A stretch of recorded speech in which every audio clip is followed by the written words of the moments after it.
سرور دولت محترم ایومالی رحمان در دهات لایق شیرالی شهر پنجکند بینای نو مؤسسه تحصیلات تا مکتبی نیلوفر را مورد استفاده قرار دادند.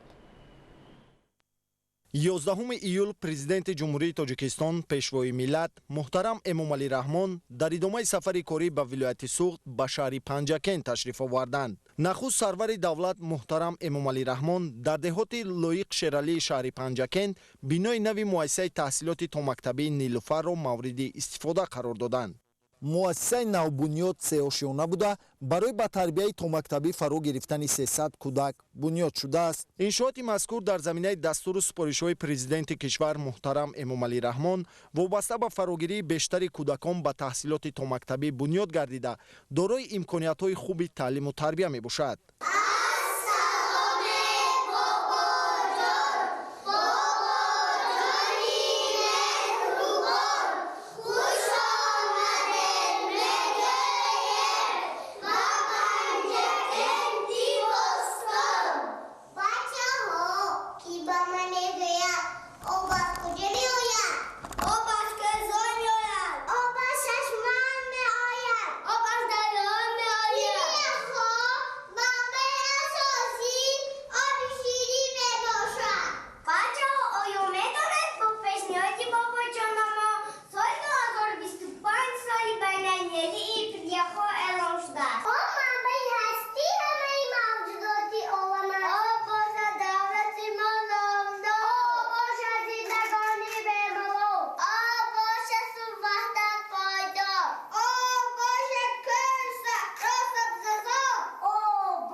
صنفخانه مشغولیت‌های عملی، خوابگاه، آشخانه و دیگر حجره‌های مؤسسه تحصیلات تا مکتبی موافق به ذوق کودکان با تجهیزات معاصر صحوی مجهز گردانیده شده است. با دستگیری‌های خردمندانه اساسگذار سود وحدت ملی پیشوای معظم ملت پرزیدنت جمهوری تاجیکستان محترم ایومالی رحمان ساحه معارف رو با بهبودی نهاده نیاز است. خوشبختانه است که امروزها در شهر و دهات پنجکند بنای ساختمان‌های کودکستان‌ها و مؤسسه‌های تعلیمی به نقشه گرفته شده است.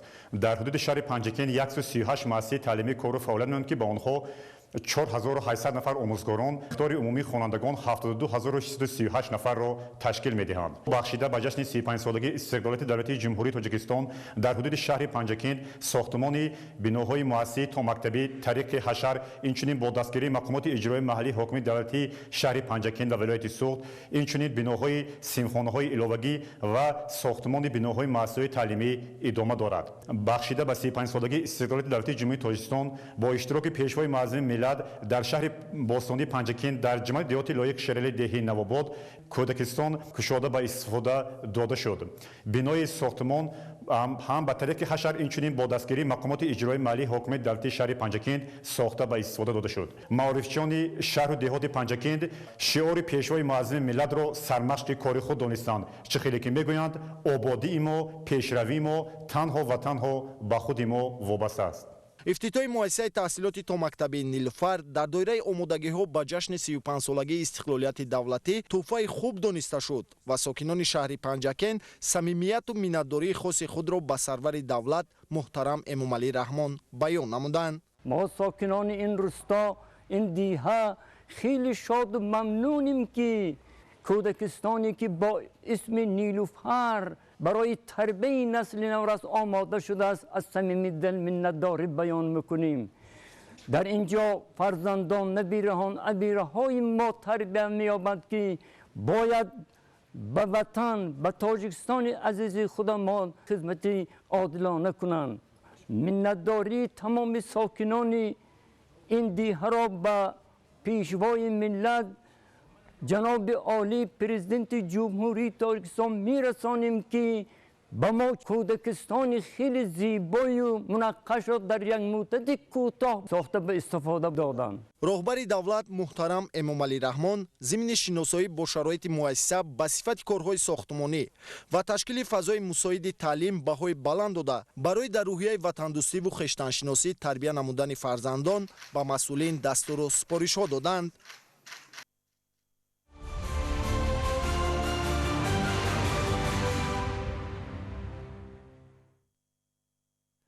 11 июл президенти ҷумҳурии Тоҷикистон пешвои миллат муҳтарам Эмомалӣ Раҳмон дар шаҳри Панҷакент муассисаи таҳсилоти миёнаи умумии рақами 115-ро ифтитоҳ намуданд. 11 июл президенти ҷумҳурии Тоҷикистон пешвои миллат муҳтарам Эмомалӣ Раҳмон дар шаҳри Панҷакент муассисаи таҳсилоти миёнаи умумии рақами 115-ро ифтитоҳ намуданд. Иншооти соҳаи маориф бо ҷонибдорӣ аз сиёсати маорифпарваронаи сарвари давлат муҳтарам Эмомалӣ Раҳмон ба хотири ташаккули зеҳну тафаккури хонандагон ва рушди соҳаи маориф бунёд шудааст. зимни шиносоӣ бо шароити муассиса ба пешвои миллат муҳтарам Эмомалӣ Раҳмон иттилоъ дода шуд, ки иншоот барои ба таҳсил фаро гирифтани 800 хонанда дар 2 баст пешбинӣ шуда, дар он 36 омӯзгори соҳибтахассус бо кор таъмин шуданд. бинои таълимӣ дорои 21 синфхонаи муҷаҳҳаз, ҳуҷраҳои корӣ, толори фарҳанг бо 63 ҷойи нишаст, китобхона, ошхона, толору майдончаи варзишӣ ва дигар ҳуҷраҳои ёрирасон буда ҷавобгӯ ба талаботи байналмилалӣ сохта шудааст. кабинетҳои фаннӣ аз ҷумла физика, химия, биология, технологияи информатсионӣ ва дигар шароити мусоиди таълиму тадрис ба ташаккули дониши муҳассилин мусоидат менамояд. ман миннатдории худро ба асосгузори сулҳу ваҳдати миллӣ, пешвои миллат, президенти ҷумҳурии Тоҷикистон муҳтарам Эмомалӣ Раҳмон мерасонам, ки ба мо чунин мактаби замонавиро ҳадя намуданд. раванди таълим дар асоси барномаҳои давлатии таълимии соҳавӣ бо забонҳои хориҷӣ аз ҷумла русиву англисӣ ба роҳ монда шудааст. қабули хонандагон ба муассиса бо роҳи санҷиш ва баҳогузории донишу маҳорат сурат мегирад. роҳбари давлат муҳтарам Эмомалӣ Раҳмон масъулонро вазифадор намуданд, ки сатҳу сифати таълиму тарбияро мунтазам назорат ва таҳлил намоянд. омӯзгоронро пайваста ба курсҳои такмили ихтисос ҷалб намуда, барои таълифи дастурҳои дастрасии мутобиқ ба воқеияти миллию ҷаҳонӣ иқдом намоянд. من اشتراکچی چندون آزمون المپیادها از جمله اشتراکچی دور شهری آزمون جمهوری فروغ صبح دانایی کتاب است. از روی نمینتی خواندن و از یاد کردن آثار ادیبان کلاسیک اشتراک نموده در دور شهری آزمون سزاوار جای افتخار گردیدم. من منتداری خود را از نام خود و از نام تمام خوانندگان این مؤسسه به اساسگذاری صلح و وحدت ملی، پیشوای ملت، پرزیدنت جمهوری تاجیکستان محترم امامعلی رحمان میرسانم که برای ما چنین مکتب نو و زمانوی را تحفه نموده. در همین جا پیشوای ملت محترم امامعلی رحمان با طور فاصلوی به فعالیت یک قطار انشاءات از جمله مؤسسه تعلیمی تا مکتبی در دهه سوجینه برای 120 کودک، بینای مؤسسه تحصیلات میانه عمومی در دهه کوسه‌تراش برای 520 خواننده در 2 بست، سیمخانه‌های ایلاوگی در دهات سار برای 120 خواننده، بینای حزب خلقی دموکراتیک تاجیکستان در مرکز شهر با 63 جای کاری، بینای ریاست کمیته دولتی امنیت ملی در دهات سرازم، بینای جماعت دهات لایق شیرالی و مهمانخانه فریض دارای 60 حجره در مرکز شهر پنجکент را افتتاح نمودند.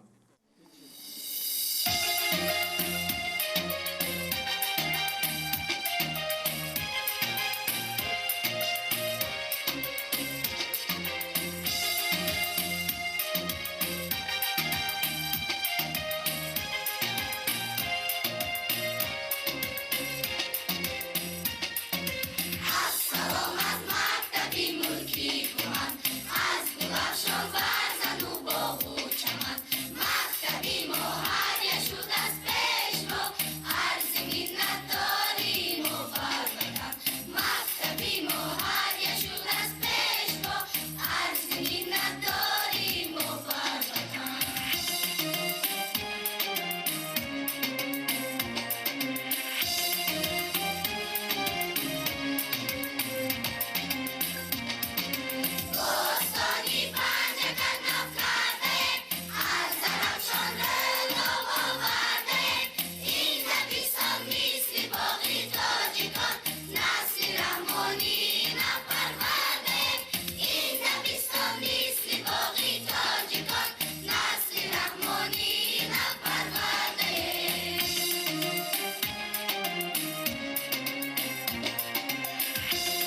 бо ҳадафи таъмини шароити мусоиди таълимӣ барои насли наврас ва фароҳам овардани имкониятҳои баробар ба сокинони деҳоти дурдаст дар деҳаи косатароши шаҳри Панҷакент бинои нави муассисаи таҳсилоти миёнаи умумии рақами 123 мавриди баҳрабардорӣ қарор гирифт. муассисаи мазкур барои 520 нафар хонанда дар ду баст пешбинӣ гардида ҷавобгӯи талаботи замони муосири таълиму тарбия бунёд шудааст. маҳз бо сиёсати созанда ободкорона ва маорифпараронаи президенти кишвармон ҷаноби олӣ муҳтарам Эмомалӣ Раҳмон буд ки имрӯз ба бинои нави муассисаи таълимӣ дар деҳаи косатароши шаҳри Панҷакент ҳусни ифтитоҳ бахшида шуд. Ногуфта намонад ки худомӯз санъати тасвириро бениҳоят дӯст медорам ва дар озмуни Тоҷикистон ватани азизи ман ва дар дигар маҳфилҳои шаҳриву муассисавӣ иштирок намуда сазовори ҷойҳои намоён гардидам.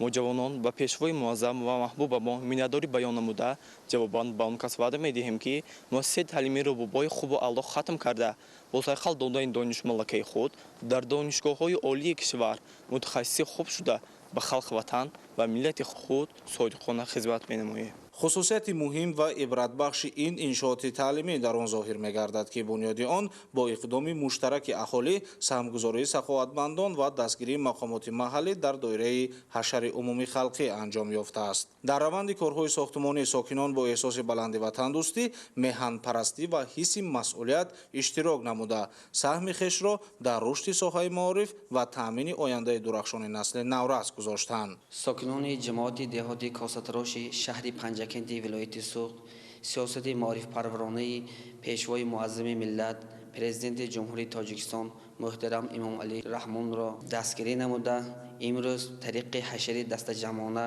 барои 520 нафар хонанда дар ду баст муассисаи таҳсилоти миёнаи умумии рақами 123ро сохта ба истифода дода истоданд. бинои нави таълимӣ аз синфхонаҳои барҳаво, утоқҳои фанӣ, ҳуҷраҳои омӯзгорон ва дигар инфрасохтори зарурӣ иборат буда бо таҷҳизоти хониш, мизу курсӣ ва дигар лавозимоти таълимӣ муҷаҳҳаз гардонида шудааст. ин иқдоми созанда ба муҳити таълимӣ рӯҳи тоза бахшида имконият медиҳад ки хонандагон дар фазои мусоиди илмомӯзӣ дониши мукаммал андохта дар оянда ҳамчун мутахассисони варзида ба ҷомеа хизмат намоянд. имрӯз барои мо омӯзгорон боиси хурсандӣ ва сарфарозӣ аст ки дар деҳаи мо чунин як мактаби замонавӣ сохта ба истифода дода шуд.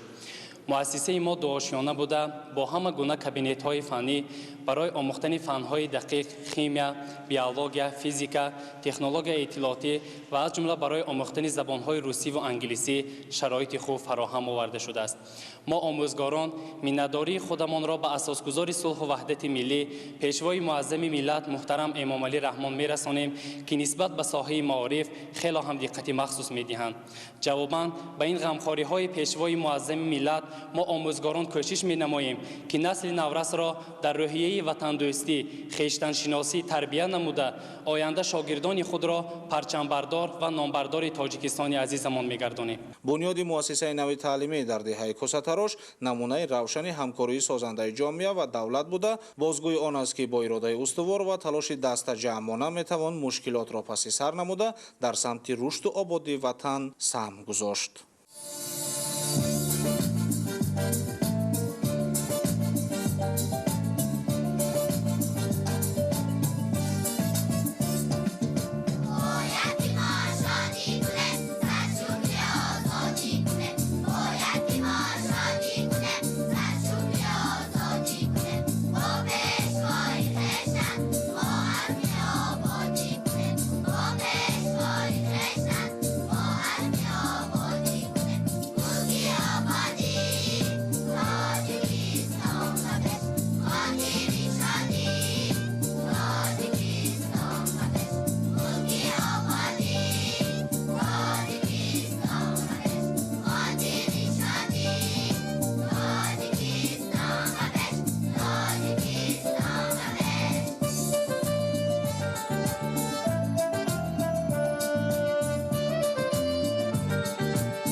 дар доираи сиёсати иҷтимоию фарҳангии роҳбарияти олии мамлакат ва бо ҳадафи беҳтарсозии шароити таълиму тарбия дар шаҳру деҳоти кишвар дар деҳаи Сор ва маркази шаҳри Панҷакет ду иншооти муҳими соҳаи маориф, 3 синфхонаи иловагӣ ва 1 кӯдакистони нав ба истифода дода шуданд. Дар деҳаи Сор, ки яке аз гӯшаҳои аҳолинишини шаҳри Панҷакет мебошад, бо дастгирии мақомоти иҷроияи маҳаллии ҳокимияти давлатӣ ва саҳми сокинони маҳаллӣ сохтмони 3 синфхонаи иловагӣ дар назди муассисаи таҳсилоти миёнаи умумии рақами 28 бо сифати баланд ба анҷом расида, имрӯз ба фаъолият оғоз намуд. Сараввал ба пешвои муаззаму меҳрубони миллат, ки бо дастуру супоришҳои он кас имрӯзҳо соҳибкорон дастгири мактабу маорифанд, арзи сипос менамоем.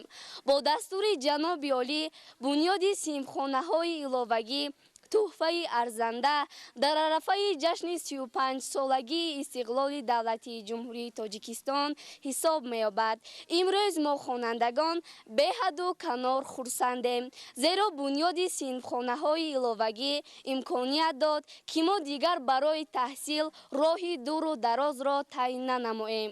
Ҷавобан ба ин ғамхориҳои падаронаи шумо ҷаноби олӣ қавл медиҳем, ки бо дониши хубу аъло таҳсил намуда обрӯи Тоҷикистони азизро дар арсаи ҷаҳон баланд бардорем. бо мавриди истифода қарор гирифтани ин синфхонаҳо имконияти фарогирии бештари хонандагон дар ду баст фароҳам гардид. Бояд ёдовар шавем, ки дар маркази шаҳри Панҷакент 1 кӯдакистони нав ба истифода дода шуд. Ин муассисаи томактабӣ барои 120 нафар кӯдак пешбинӣ шуда, дорои утоқҳои бозӣ, хобгоҳ, ошхона ва ҳуҷраҳои омӯзишӣ барҳаво мебошад.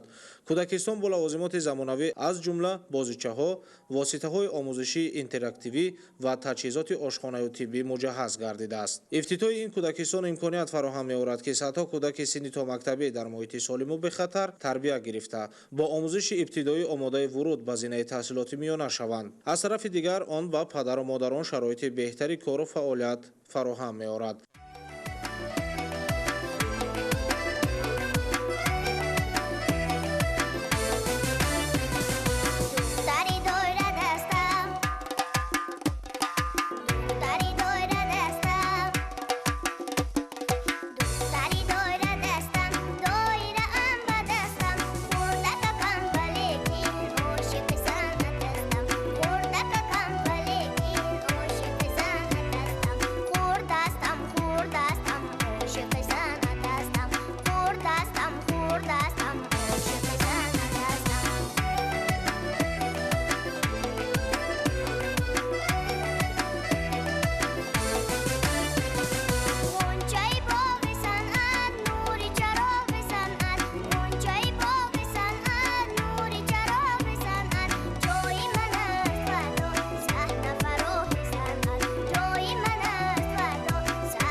дар умум ифтитоҳи синфхонаҳои иловагӣ ва кӯдакистони нав дар шаҳри Панҷакент на танҳо ба беҳтар шудани сатҳи хизматрасонии таълиму тарбия мусоидат мекунад, балки заминаи устувор барои таъмини рушди насли наврас дар рӯҳияи ватандӯстӣ, донишомӯзӣ ва эҳтироми арзишҳои миллӣ фароҳам меорад.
бо иқдомҳои созандаи ҳукумати ҷумҳурии Тоҷикистон ва дар партави сиёсати меҳанпарастонаи пешвои миллат муҳтарам Эмомалӣ Раҳмон дар шаҳри бостонии Панҷакент як иншооти муосири хизматрасонӣ меҳмонхонаи 8 ошиёнаи Фариз ба фаъолият оғоз намуд. Иншооти мазкур дар маркази шаҳр бо риояи стандартҳои муосири меъморӣ ва меъёрҳои байналмилалии соҳаи сайёҳӣ сохта шуда, дорои 24 утоқи барҳаво ва шароити мусоиди қабули меҳмонон мебошад. Меҳмонхона ба тамоми шароити зарурӣ барои қабули сайёҳон, мутахассисони соҳа ва меҳмонони расмӣ муҷаҳҳаз буда, ҳар як утоқ бо таҷҳизоти замонавӣ аз ҷумла дастгоҳҳои муосир ва дигар васоили лозима таъмин мебошанд. баробари ба фаъолият оғоз намудани ин меҳмонхона беш аз 30 нафар бо ҷои кори доимӣ таъмин гардиданд, ки бештари онҳо ҷавонони маҳаллӣ мебошанд. ин иқдом заминаи мусоид барои рушди бахши хизматрасонӣ ва дастгирии шуғли аҳолӣ маҳсуб меёбад. محض با سیاست خیرمندانه و آینده‌بینانه پرزیدنت جمهوری تاجیکستان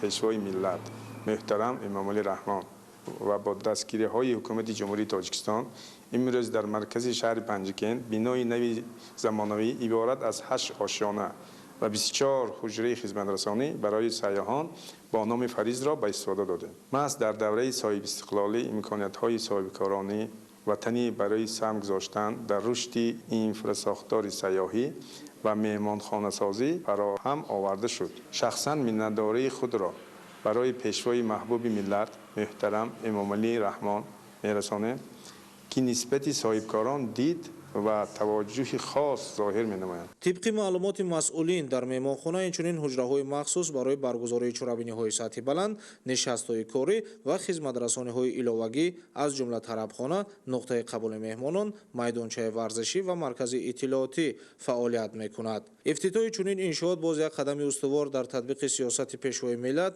جهت رشد ساحه سیاحی و بهسازی اینفراساختور خدمت‌رسانی محسوب یافته، زمینه با اعتماد برای جلب بیشتر مهمانان و سیاحان داخلی و خارجی را فراهم می‌سازد. با بنیاد چنین مهمانخانه‌های زمانوی شهر پنجکند در برابر نگاه داشتن ارزش‌های تاریخی و فرهنگی به یک مرکز مهم سیاحی کشور تبدیل یافته ایستاده است.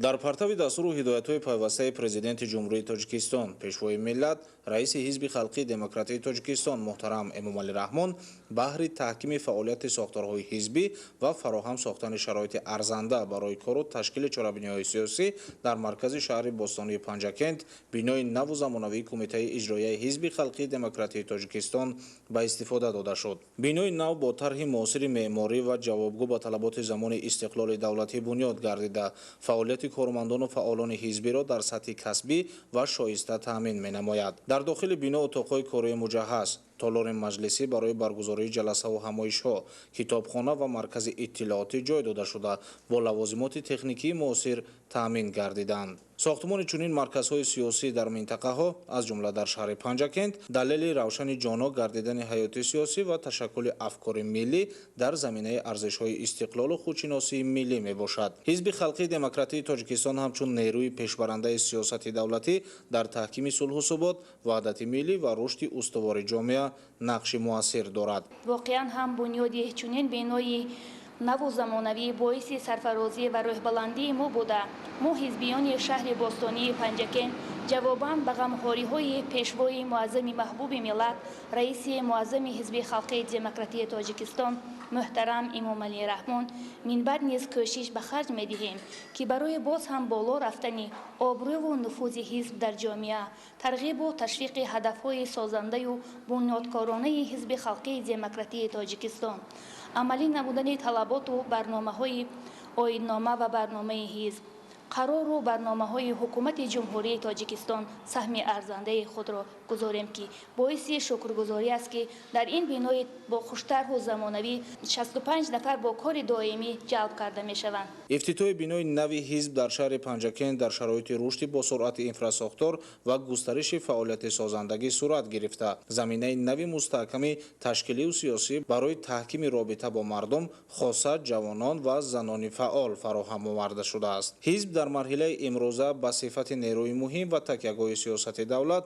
дар саросари кишвар ва алалхусус дар минтақаҳои дурдаст ба як нерӯи боэътимоди халқ табдил ёфтааст. Дар тахонаи бино бо ташаббуси кумитаи иҷроияи шаҳрии ҳизб ду сехи хурди истеҳсолӣ, сехи дузандагӣ ва сехи қанодӣ таъсис дода шудааст. Дар сехи дузандагӣ ки бо мошинолоти замонавӣ муҷаҳҳаз гардонида шуданд, духтарону бонувони маҳаллӣ ба истеҳсоли либосҳои миллӣ ва фармоишии рӯзмарра машғул буда, ин иқдом барои дастгирии занон ва таъмини шуғли доимии онҳо мусоидат менамояд. Сехи қанодӣ бошад бо таҷҳизоти муосир муҷаҳҳаз шуда навъҳои гуногуни маҳсулоти ширинию нонӣ истеҳсол мекунанд. Дар ин коргоҳи қанодӣ як гурӯҳи ҷавонони фаъол соҳиби ҷойи корӣ ва бо шуғли доимӣ фаро гирифта шуданд. Истеҳсоли ватанӣ, сифати хуб ва нархи дастрас аз омилҳои ҷалби харидорон ба маҳсулоти ин коргоҳ мебошад. Ташкили чунин коргоҳҳо дар дохили бинои ҳизб бозгӯи рӯҳияи амалгароӣ ва ташаббусҳои созандаи роҳбарияти ҳизби халқии демократии Тоҷикистон аст, ки фаъолияти сиёсиро бо амалҳои назарраси иҷтимоӣ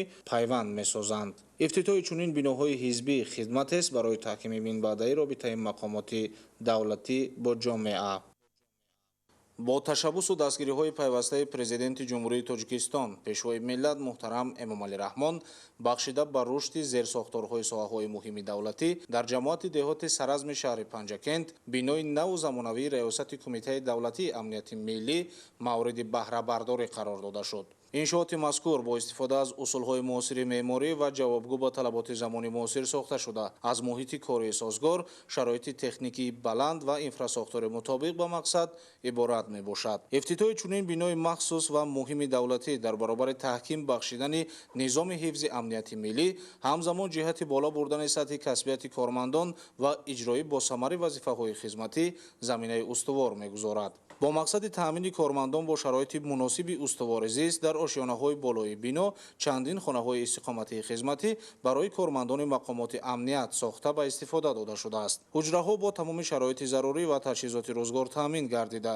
имконият фароҳам меорад, то кормандон дар баробари фаъолияти масъулиятноку пурмашаққат зиндагии шоистаи оилавӣ дошта бошанд. бо амалӣ шудани чунин тадбирҳо сиёсати давлат ва ҳукумати ҷумҳурии Тоҷикистон дар самти таҳкими пояҳои амнияти миллӣ ва дастгирии бевоситаи хизматчиёни давлатӣ бештар тақвият меёбад.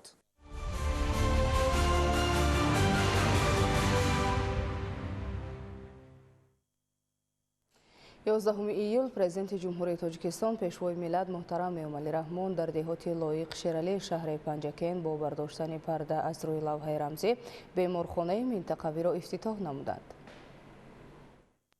11 июл президенти ҷумҳурии Тоҷикистон пешвои миллат муҳтарам Эмомалӣ Раҳмон дар деҳоти лоиқ Шералии шаҳри Панҷакент бо бардоштани парда аз рӯи лавҳаи рамзӣ беморхонаи минтақавиро ифтитоҳ намуданд. иттилоъ дода шуд, ки беморхонаи минтақавӣ бо ҳадафи амалисозии сиёсати иҷтимоии роҳбари давлат барои беҳсозии сифати хизматрасонии тиббӣ ба аҳолӣ бо тарҳи муосир сохта шудааст ва имкон дорад, ки ба 25 000 аҳолии деҳоти лоиқ Шералӣ, 4 деҳоти гирду атроф, сокинони ноҳияҳои Айнӣ ва кӯҳистони Масчоҳ низ хизмат расонад.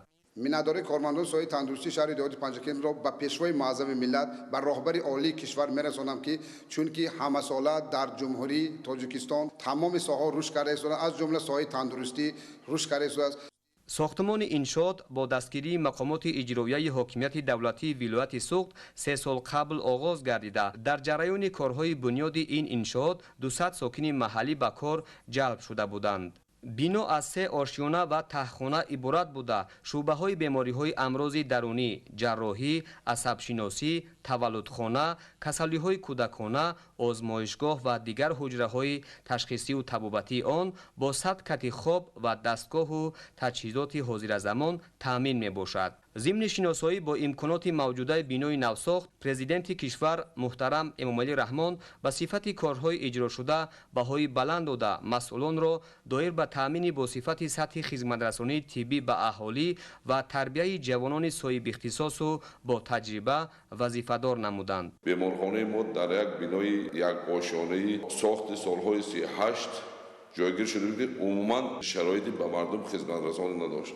من امروز ما کارمندان سایه طب خرسندیم که با دستگیری پیشوای ملت جناب عالی محترم امامعلی رحمان یک بینای زمانوی با ما کارمندان سایه تندرستی ساخته به استفاده داده شد. در یک روز تا 150 نفر 200 نفر بیماران رو از حدود همین جماعت‌های گرد اطراف قبول نماییم و یاری طبی رسانیم. به واسطه با دستگیری پیشوای ملت به بیمارخانه تشخیصات زمانوی و مانند تشخیص اولتراسادا، تشخیص FGS، شعبه جراحی نبود، شعبه جراحی کشاده شد که برای 20 کتی بیماری، شعبه عصب شناسی نبود برای 10 کتی بیمارخانوی کشاده شد. امروز خوشبختی ما کارمندان ساحه تندرستی بیمارخانه منطقوی جماعت دهات لایق شیرالی حد و کناری ندارد، زیرا ما صاحب بیمارخانه نوی زمانوی با تجهیزات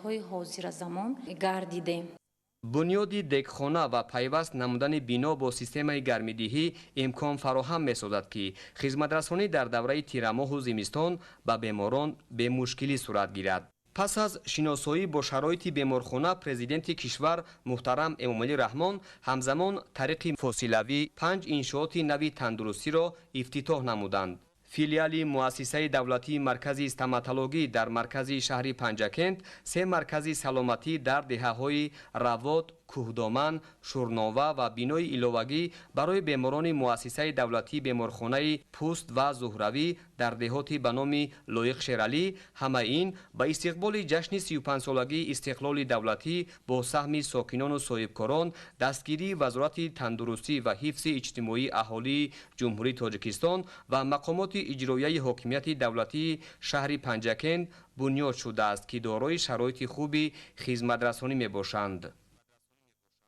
در زمان استقلال دولتی با عملی سازی تدبیرهای سازنده، ساحه‌های اجتماعی و اقتصادی شهر پنجکند در قطار دیگر شهر و ناحیه‌های کشور به سابقه رشد نموده، سطح اجتماعی اهالیش به مراتب بالا رفت. اکنون در دایره مرحله نوی کارهای آبادانی در شهر و دهات پنجکند تعداد انشاءات نوی خدمترسانی در ساحه تندرستی زیاد می‌شوند. بنیاد و مورد استفاده قرار گرفتن فیلیال مؤسسه دولتی مرکز استماتولوژی شهر پنجکند سطح خدمترسانی را به اهالی آسان و مشکلات موجوده را برطرف ساخت. با تشبث، هدایت و سیاست اجتماعی اساسگزار صلح و وحدت ملی پرزیدنت جمهوری تاجیکستان محترم جناب عالی بود که امروز در شهر پنجکند مؤسسه دولتی مرکز استماتولوژی شهر پنجکند به فعالیت شروع نمود. بینای مذکور با تمام تجهیزات‌های زمانوی مجهز بوده، فعالیت خود را می‌تواند به تمام مردم شهر پنجکند و سیاحان خارجی نیز رساند. با افزایش شماره اهالی و سیاحان داخلی و خارجی، طلبات به چنین انشاءات زمانوی در شهر زیاد گردیده است. بهر عملی سازی سیاست اجتماعی، تامین خدمترسانی با صفت به اهالی و آماده سازی جوانان در سمت پیشگیری و طبابت بیماری‌های دندان، صاحبکار وطنی واحد اکراموف این مرکز را در شهر پنجکند افتتاح نمود که با عملی سازی اقدام مذکور 11 متخصص با کار تامین شدند. متخصصان فیلیال تازه بنیادی مؤسسه دولتی مرکز استماتولوژی شهر پنجکند با استفاده از تجهیزات حاضر زمان نمودهای گوناگون بیماری‌های دندان را طبابت می‌نمایند. مرکز دو آشیانه بوده، حجره‌های تشخیص و طبابتی آن با تجهیزات لازمه تأمین می‌باشند. در اینجا هم برای کلانسالان و هم برای کودکان شرایط مساعد خدمترسانی تأمین است. در دایره عملی سازی سیاست اجتماعی راهبر دولت در دهه‌های دوردست شهر پنجکند همزمان 4 انشاءات ساحه تندرستی مورد استفاده قرار داده شد. بینای ایلوگی برای بیماران مؤسسه دولتی بیماری‌های پوست و زهروی شهر پنجکند و 3 مرکز سلامتی در دهه‌های رواد، کوهدامن، شورناوه نو با استقبال جشن 35 سالگی استقلال دولتی با سهم ساکنان و صاحبکاران و دستگیری وزارت تندرستی و حفظ اجتماعی اهالی جمهوری تاجیکستان، اینچنین مقامات اجرایی حاکمیت دولتی شهر پنجکند بنیاد شده است که دارای شرایط خوبی خدمترسانی میباشند. ساختمان بینای نو برای مرکز امکانیت میدهد که با شرایط بهتر، تجهیزات زمانوی و محیط تازه به بیماران کمک رسانیم.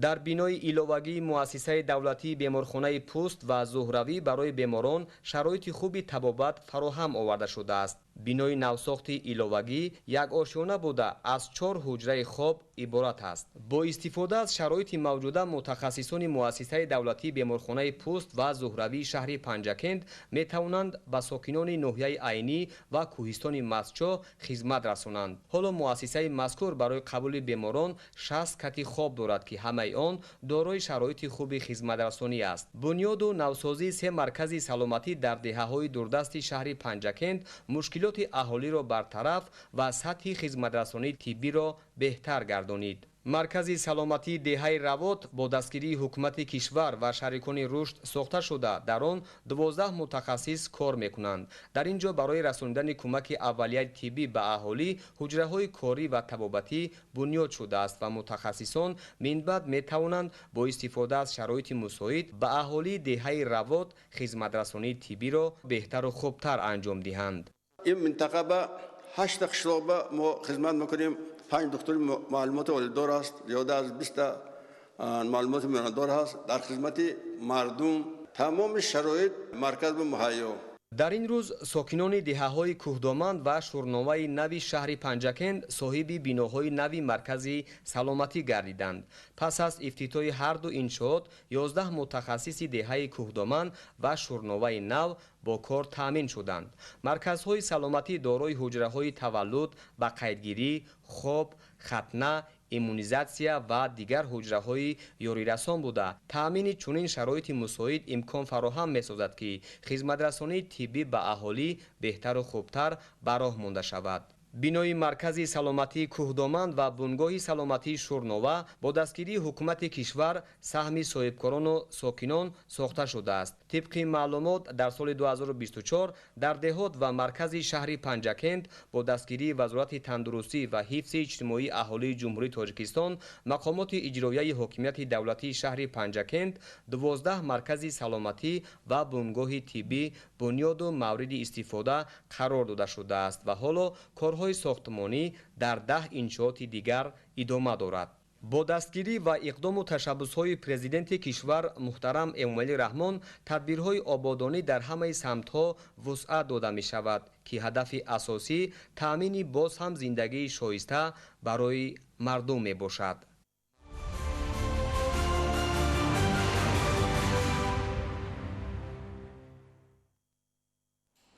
11 июл президенти ҷумҳурии Тоҷикистон пешвои миллат муҳтарам Эмомалӣ Раҳмон дар деҳоти Суҷинаи шаҳри Панҷакент корхонаи истеҳсоли шефери ҷамъияти дорои масъулияти маҳдуди Салмон Бинокорро мавриди баҳрабардорӣ қарор дода бо фаъолияти он шинос шуданд.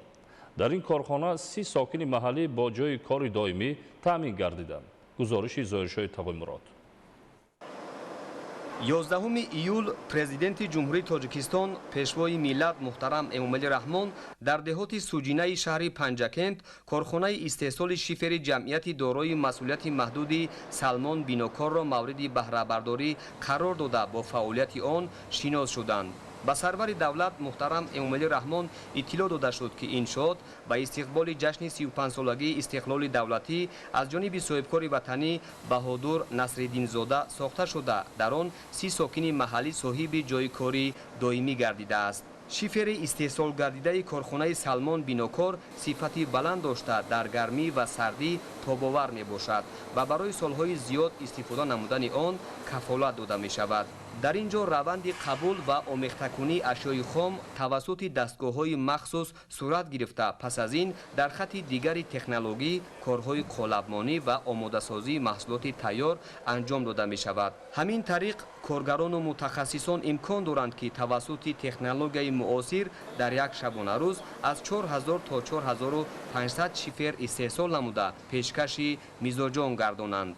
соҳибкори ватанӣ бо истифода аз имтиёзу сабукиҳои пешбинишуда дар шафати ҳамин иншоот ҳамзамон корхонаи нави истеҳсоли регу шағал бунёд намудааст ки пас аз мавриди истифода қарор гирифтани он зиёда аз 20 сокини деҳаи Суҷина бо кор таъмин мешаванд. ҳоло дар ин қисмат корҳои васлу насби таҷҳизот идома дошта дар ояндаи наздик корхона фаъолиятро бо иқтидори 120 тонна маҳсулоти тайёр дар як соат оғоз менамояд. мо сокинони шаҳри Панҷакент аз он ифтихормандем ки чунин роҳбари ғамхор дорем ва ҳамеша барои беҳбудии халқамон талош менамоянд. бунёди ин корхона барои беҳбудии сатҳи зиндагии мо хеле сабукӣ меорад. мо ба ҷаноби олӣ миннатдории самимии худро мерасонем ки соҳибкоронро ҳамеша дастгирӣ менамоянд ва онҳо дар корҳои ободонӣ саҳми арзандаи худро мегузоранд.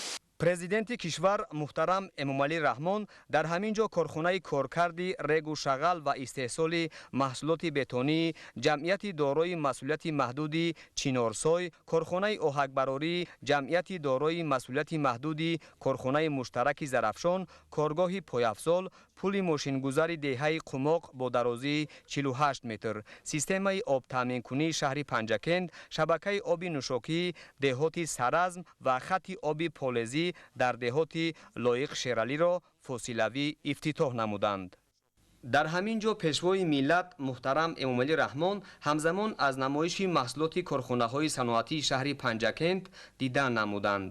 дар намоишгоҳ номгӯи маҳсулоти корхонаи муштараки зарафшон аз қабили тилло, нуқра, хокаи мис, миси катодӣ, маҳсулоти сохтмонӣ, хӯрокворӣ, сару либоси мактабӣ, инчунин маҳсулоти ширӣ ва нӯшокиҳои ташнашикан муаррифӣ шуд. ҳоло корхонаҳои саноатии шаҳри Панҷакент 43 номгӯи маҳсулот истеҳсол менамоянд ки дар баробари таъмини талаботи бозори дохилӣ содирот низ мешаванд. иттилоъ дода шуд ки дар 5 моҳи соли 2025 корхонаҳои саноатӣ ба маблағи наздики 3 миллиард сомонӣ маҳсулот истеҳсол намуданд ки нисбат ба ҳамин давраи соли гузашта беш аз 5018 миллион сомонӣ зиёд мебошад. дар ин ҳисоб ҳамчунин хизматрасонии пулакӣ шомил аст. ҷамъияти дорои маҳсулияташ маҳдуди Сиёвушев ки дар кони ангишти шашқат бо тарзи зеризаминӣ истихроҷро ба роҳ мондааст, аз соли 2012 инҷониб фаъолият мекунад дар шаҳри Панҷакент. ҷамъияти мо бо дастгирии ҷаноби олӣ пешвои миллат муҳтарам эмомалӣ раҳмон ба дастовардҳои неку бузург ноил гардид. аз гиёҳҳои шифобахш мо маҳсулот меҳри гиёҳ тайёр мекунем ки бисёр талаботаш ба мардум нағз. ин хусусияти табобатӣ дорад. обро пештар мо ба шаҳри худамон аз шаҳрҳои Хуҷанд, Душанбе ворид мекардем. дар айни замон мо ҳаминро дар ҳамин худи шаҳр ташкил кардем. ин обро аз қадри 40 метр замин чуқури оба кишида бо дастгоҳҳо элементҳои зарарнокро ҷудо карда ба зарфҳои пластикӣ гирифта ба мардум ба фурӯш баровардосем. дар моҳҳои январ июли соли 2025 бо ҳадафи рушди соҳа, таъмини рақобатпазирии маҳсулот ва бо кор таъмин намудани сокинон дар марказ ва деҳоти шаҳри Панҷакент 13 коргоҳу корхонаи нави саноатӣ бунёду мавриди истифода қарор дода шуд ва то охири ҳамин сол боз 7 корхонаи нави саноатӣ бунёд мегардад. пешвои миллат муҳтарам эмомалӣ раҳмон иқдоми соҳибкорону шарикони рушдро дар самти бунёди коргоҳу корхонаҳои муосир ва саҳм гузоштан дар татбиқи яке аз ҳадафҳои стратегӣ саноатикунонии босуръати кишвар намуна арзёбӣ намуда барои пешрафти соҳа ва таъмини рақобатпазирии маҳсулот ба масъулон дастуру тавсияҳо доданд. коргоҳи истеҳсоли пойафзоли зарафшоншоис дигар иншооти ба рушди соҳаи саноат таконбахш буд ки аз ҷониби пешвои миллат муҳтарам эмомалӣ раҳмон ба таври фосилавӣ ба истифода дода шуд. иншоот бо мақсади ноил шудан ба ҳадафи чоруми миллӣ саноати кунонии босуръати кишвар бо саҳми соҳибкор Шавкат Бобоев сохта шудааст. ҳамеша талош мекунем ки бо истифода аз имтиёзу сабукиҳои фароҳам овардаи давлату ҳукумат самти кории худро ташаккул диҳем ва дар татбиқи ҳадафҳои миллӣ саҳме гузошта бошем. коргоҳи пойафзоли зарафшоншоис дорои дастгоҳҳои тавлиди қолабсозӣ ва ба шаклдарории андозаҳои гуногун аст. 30 нафар сокинони маҳаллӣ пас аз омӯзиш ва аз худнамоии маҳорати духти пойафзол бо кор ва маоши хуб таъмин карда шуданд.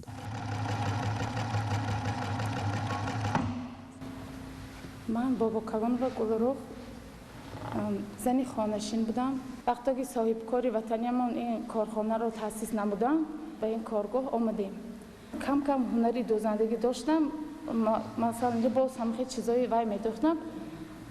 айни замон устоҳо ба мо дӯхтани пойафзолро омӯзониданд ва хеле хурсандем ки аз ин ҷо бисёр таҷрибаҳо омӯхта истодаем و صاحب جای کار دائمی و معاش خوب شدیم. توانایی لایحه‌ای در کارگاه پایافزال براره زرافشان‌شویز 50 جفت در یک شبانه روز است. اشیاء خام از کارخانه‌های کارگرد چرمی وطنی دسترس شده محصولات طرح خوب و صفت بلند دارد. صاحبکار هدف دارد با استفاده از دستگیری‌های حکومت جمهوری تاجیکستان از بخش خصوصی استحصال این محصولات عوض کننده واردات را بیشتر نموده به تأسیس جای‌های کاری نو نیز زمینه گذارد. ما خرسندیم که ما در اینجا کارخانه گشاده شده است.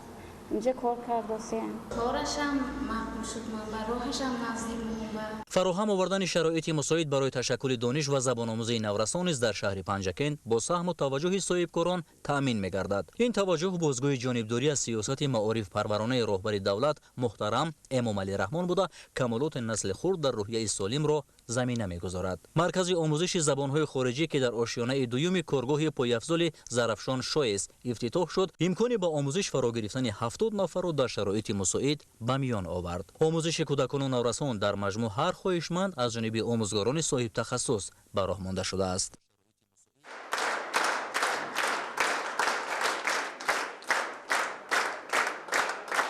با مقصد دستگیری قشر نیازمند جامعه و در دایره غمخوری‌های پیوسته پرزیدنت جمهوری تاجیکستان پیشوای ملت محترم امامعلی رحمان نسبت به کودکان یتیم و بی‌پرستار در شهر پنجکند به 80 نفر یتیم کل از شهر و ناحیه‌های پنجکند، شهرستان، ظفرآباد، دیوشتیج، سپیتامن و جبار رسولوف تحفه‌های رهبر دولت سپرده شد. تاکید شد که سیاست اجتماعی دولت و حکومت جمهوری تاجیکستان زیر راهنمایی پیشوای ملت محترم امامعلی رحمان همیشه به حفظ حقوق و منفعت‌های کودکان یتیم و بی سرپناه روانه شده برای آنها محیط مساعد تعلیم و تربیت و زندگی شایسته مهیا کرده می شود. نمایندگان حکومت جمهوری تاجیکستان ضمن صحبت با یتیمان ابراز داشتند که هر یک قدم خیرخواهانه پیشوای ملت افاده صمیمیت و دلسوزی واقعی نسبت به این قشر جامعه می باشد. یتیمان به سرور دولت محترم امامعلی رحمان برای غمخوری‌های پیوسته و محبت بی اندازه اظهار سپاس و منتداری بیان داشتند. 11 ایول پرزیدنت جمهوری تاجیکستان پیشوای ملت محترم امامعلی رحمان شبکه آب تامین شهر پنجکند را پس از تعمیر و برقرارسازی طریق فاصلوی به استفاده دادند. فعالیت طولانی و بدون تعمیر و تجدید دوام سالهای اخیر توانایی لایحه‌ای در شبکه آب تامین شهر پنجکند را کاهش داده بود. این در حالی است که با نظرداشت افزایش اهالی طلبات به آب تازه آشامیدنی در شهر بیشتر می‌گردید.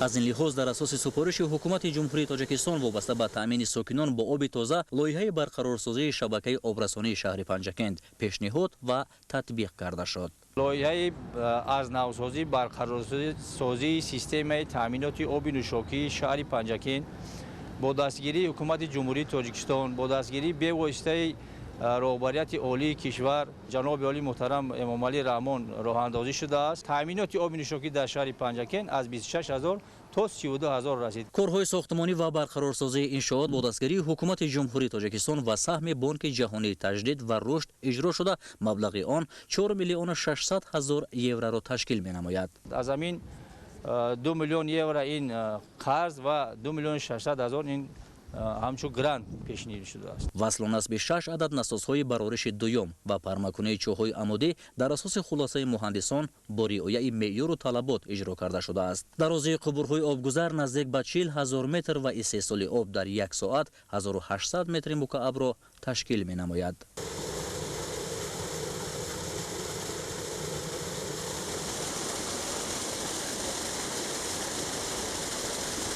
بالا بردن توانایی شبکه و تأمین 2 حوض ذخیروی با اقتدار گنجایش 2000 متر مکعب امکان تأمین شبانه روزی 32000 نفر ساکنان را با آب تازه به وجود آورد. نصب 2000 آبچینکنک و نظام استفاده درست این منبع حیات مساعدت می نماید. شبکه آب نوشابه در جماعت سرازم شهر پنجکند از جانب رهبر دولت محترم امامعلی رحمان به طور فاصلوی به استفاده داده شد.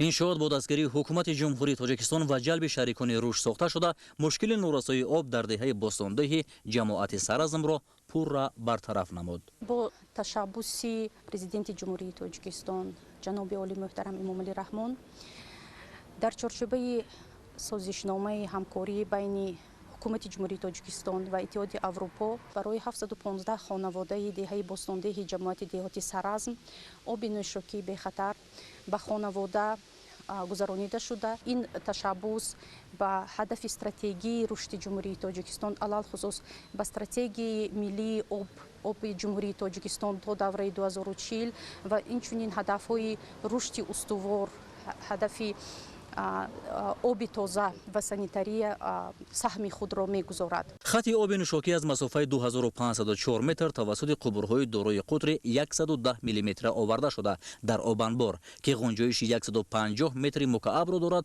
бо риояи талаботи санитарӣ захира карда мешавад. маблағи лоиҳаи сохтмони шабакаи оби нӯшокӣ дар ҷамоати Саразми шаҳри Панҷакент 4 миллион 44 891 сомониро ташкил намуда, аз он 3144 нафар сокинони деҳаи бостонде баҳра мебаранд. пешгирӣ аз талафоти беҳудаи об ба тарҳи сохтмон ворид шуда, дар назди хоҷагиҳо 715 адад обчинкунак насб карда шудааст. 713 хоҷагӣ пурра ба оби нӯшокӣ бо обчинкунакҳо таъмин карда шуданд. таъмири шабака ва дигар корҳои ободонӣ дар деҳаи бостондеҳ бо маблағи аз ҳисоби истифодаи об ҷамъоварӣ шуда гузаронида мешавад.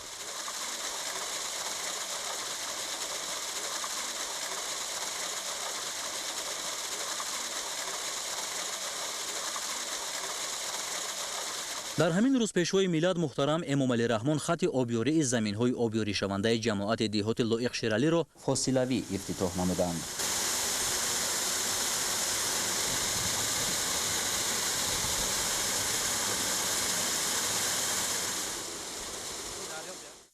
лоиҳа бо ҳадафи беҳтар намудани ҳолати мелиоративии заминҳои кишоварзӣ дар деҳаи Ғусар татбиқ карда шуд. бунёд ва истифодаи иншоот обёрии 235 гектар токзор, 20 гектар боғи себ, 5 гектар боғи бодому писта, дар маҷмӯъ обёрии 260 гектар майдони боғ дар деҳаи Ғусари ҷамоати Лоиқ Шералиро таъмин намуд. ҳоло ки мушкили норасоии оби полизӣ бартараф шуд, хоҷагидорони деҳаи Ғусари ҷамоати Лоиқ Шералӣ баробари парвариши ниҳолу дарахтон ба васеъ намудани майдони киши сабзавот низ шурӯъ намуданд. ба истифода додани ду шабакаи тақсимоти оби нӯшокӣ ва як хати оби полизӣ дар шаҳри Панҷакент ки аз ҷониби роҳбари давлат муҳтарам Эмомалӣ Раҳмон тариқи фосилавӣ сурат гирифт, дастрасии бештар аз 35 000 сокинон ва обёрии 260 гектар замини кишоварзиро бо ин неъмати бебаҳо таъмин намуд. иҷрои ин ва дигар корҳои ободонӣ дар марказ ва ҷамоату деҳоти шаҳри Панҷакент дар заминаи таваҷҷуҳ ва супоришҳои роҳбари давлат ба ифтихори истиқболи шоиста аз 35-мин солгарди истиқлоли давлатӣ роҳандозӣ шуда, натиҷа ва ҳадафи ниҳоӣ таъмини некуаҳволии сокинон хоҳад буд. дар шаҳри Панҷакенти вилояти Суғд имтиёзу сабукиҳои аз ҷониби ҳукумати мамлакат ба рушди соҳибкорӣ дода шуда васеъ истифода мешавад. ин раванд ба афзоиши шумораи корхонаҳо ва номгӯи маҳсулоти ватанӣ замина гузоштааст. корхонаи истеҳсоли оҳаксанг ки аз ҷониби роҳбари давлат фосилавӣ кушода шуд, натиҷаи таваҷҷуҳ ва дастгирии ҳукумати кишвар аз бахши хусусӣ аст. иншоот дар назди ҷамъияти дорои масъулияти маҳдуди корхонаи муштараки Зарафшон сохта шуда, дар он 28 нафар сокинони маҳаллӣ бо кори доимӣ таъмин шуданд. بعد از ختم دانشگاه در این کارخانه نفت تشکیل به حیث مهندس فعالیت کرده ایستاده‌ام. ما جوانان بسیار خوشحالیم که در اینجا کار کرده هم زندگی خود را پیش میبریم، هم در آبادی وطن سهم میگذاریم. خطهای کارکرد و استحصال آهکسنگ تولید کشورهای پیشرفته جهان بوده، از لحاظ استفاده نیروی برق کم خرج میباشند. اشیاء خام از کان آهکسنگ دهن مزار از بلندی 1700 متر توسط تکنیک‌های پر اقتدار کشانیده میشود.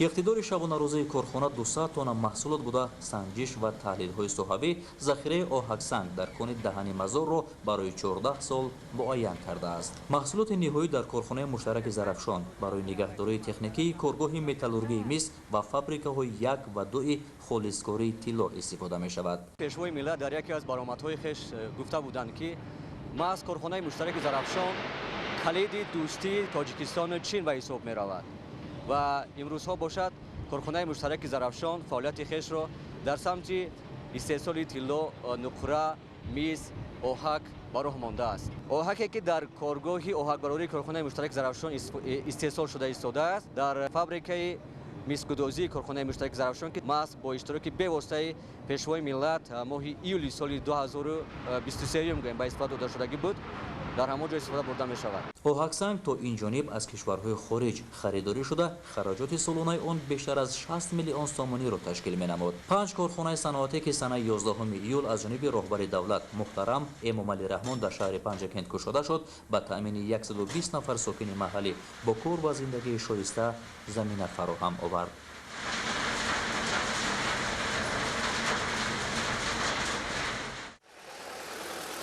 دهه چینور شهری پنجکند در ساحل سوی جایگیر است. سویی که در فصل بهار سطح آبش بلند شده به راه و پل و دیگر انشاءات خواجگی خلق خسارات میرساند. با دستگیری حکومت کشور و سهم صاحبکاران در این دهه کارخانه نوی کارکرد سنگ و شغل و محصولات بتونی به فعالیت شروع نمود که با راه اندازی این تدبیر مشکلات مردم مرحله به مرحله برطرف کرده می شود. یعنی با تاسیس انشاءات نوی صنعتی سوی چینور از سنگ و شغل تازه شده کارهای ساحل بندی انجام داده می شود و با این خوف آفت‌های طبیعی در فصل بهار به اهالی کم می‌گردد.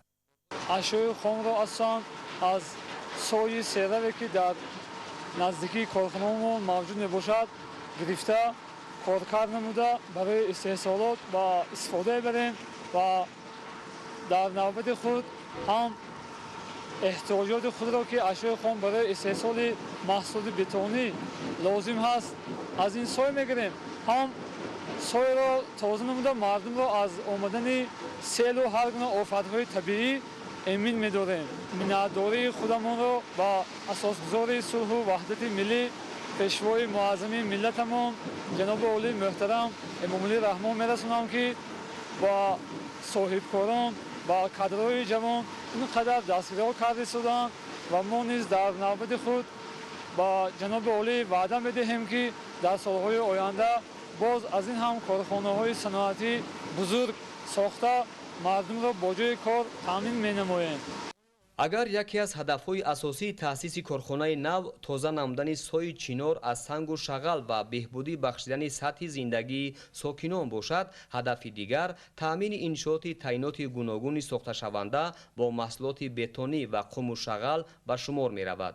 با استفاده از تکنولوژی معاصر جمعیت دارای مسئولیت محدود چینارسای امکان دارد که در یک سال 90,000 متر مکعب قم و شغل و 36,000 متر مکعب محصولات بتونی را استحصال نموید. یکی از هدف‌های رشد ساحه صنعت و رسیدن به هدف چهارم استراتژی صنعت کنونی با سرعت در زمینه بنیاد چنین کارخانه‌های استحصالی افزون نمودن حجم استحصال محصولات و تأمین ساکنان با جای کار میباشد. پس از افتتاح کارخانه مذکور 30 ساکن محلی با جای کار تأمین شدند. رحمت و جناب عالی که همین صاحبکاران را دستگیری بنمایند و همه ما و جای کار تامین شده ایم. وقتی که همه کارخانه ها بسیار شد ما به دیگر دولت ها نمی رویم و در وطن خودمان کار میکنیم. در پهلوی همین کارخانه نقشه داریم که کارخانه استحصال اسفالت‌برداری به راه مونه. از بالای کارخانه ما یک دهه چینار موجود است که سالهای سال از برق تنقیص میکشند. ما نیت داریم با مبلغ خودی کارخانه این دهه را با برق و آب نوشاکی تامین نماییم.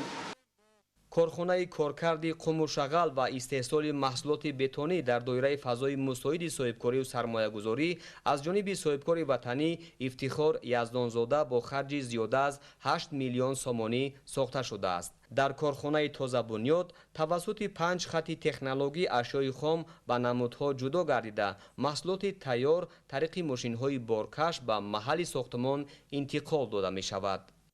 افتتاح پل ماشینگذار که درازی آن بیش از 50 متر را تشکیل می‌دهد به حرکت منتظم واسطه‌های نقلیات در دهه قماق شهر پنجکند مساعدت نمود. پل ماشینگذار در این دهه دوردست با سپارش پیشوای ملت محترم امامعلی رحمان از جانب وزارت نقلیات جمهوری تاجیکستان و سهم ساکنان به مبلغ زیاده از 7 میلیون سومانی از نو ساخته شده است که اقتدار باربرداریش 40 تن را تشکیل می‌دهد. شکر به عدد که امروز دولت تنج آباد آسوده و پیشوای معظم ملت داریم. در وقت آخری بازجویان با جناب عالی اوید ساختمان پل میگدانه قماق پیشنهاد نموده بودم. هزاران بار شد که پیشوای معظم ملت دستگیری کردند. ما بی‌ندار هستیم وقتی که کوپری که ما بود شد مردم و کوپری پرزیدنتی مینامند. پول نوساخت دو دهه‌ро ба ҳам пайваст намуда истифодаи самараноки он ба беҳбуд бахшидани сатҳи иҷтимоиву иқтисодии аҳолӣ замина мегузорад.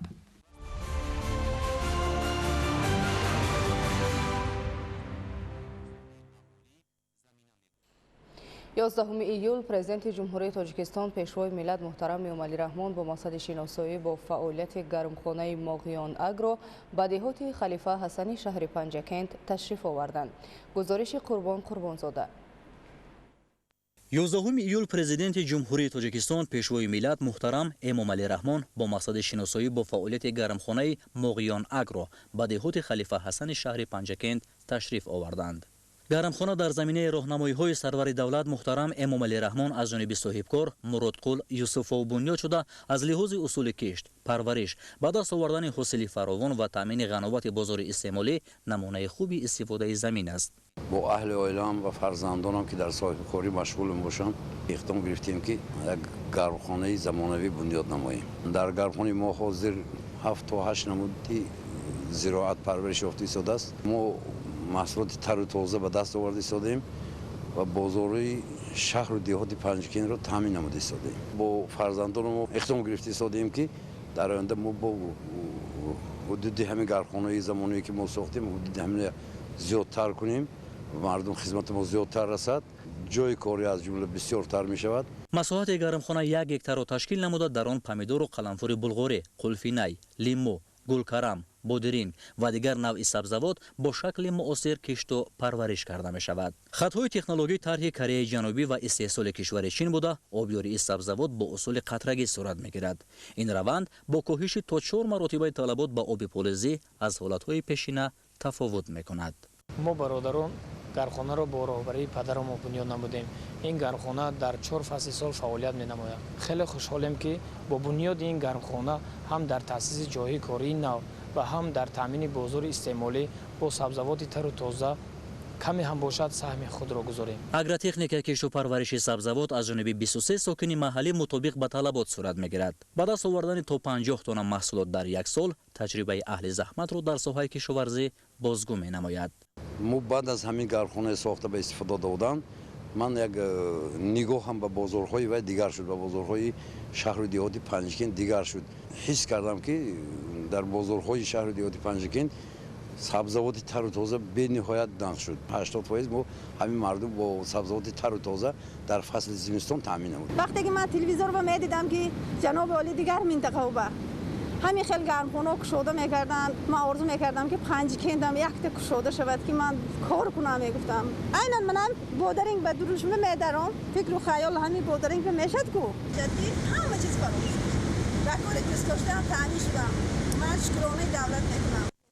پیشوای ملت محترم امومالی رحمان با تلاش‌های سازنده صاحبکار بهای بلند داده برای افزایش حجم استحصالات، تأسیس جایهای ایلوگی کاری و تامین بازار استعمالی با سبزوات از لحاظ اکولوژی بی‌ضرر توصیه ها دادند. در همین جا سرور دولت محترم امومالی رحمان از نمایش محصولات کشاورزی دیدن نمودند. خواجگیداران با ابراز خوشحالی از استفاده امتیاز و دستگیری‌های دولت نمونه عالی زراعت‌های کشاورزی از جمله دانگی‌ها، پولزی‌ها و میوه و سبزوات را به راهبر دولت محترم امومالی رحمان معرفی نمودند. مساحت زمین‌های کشاورزی در شهر پنجکند 11000 هکتار را تشکیل نموده خواجگیداران با استفاده از شرایط و اقلیم مساعد همساله به گرفتن حاصل خوب دستیاب می‌شوند. حجم استحصال محصولات کشاورزی در 5 ماه سال 2025 نزدیک به 120 میلیون سامانی را تشکیل نموده افزایش در قیاس به همین دوره سال گذشته 16.1% زیاد می باشد. مسئله های تشکیل گرمخانه و تامین دائمی ساکنان با سبزوات در شهر پنجکند زیر توجه مخصوص قرار دارد. بنیاد 85 گرمخانه در سال 2024 شماره گرمخانه ها در شهر پنجکند را به 110 عدد برابر نمود. قناعت بازار استعمالی با فعالیت سردخانه ها نیز وابستگی عمیق دارد.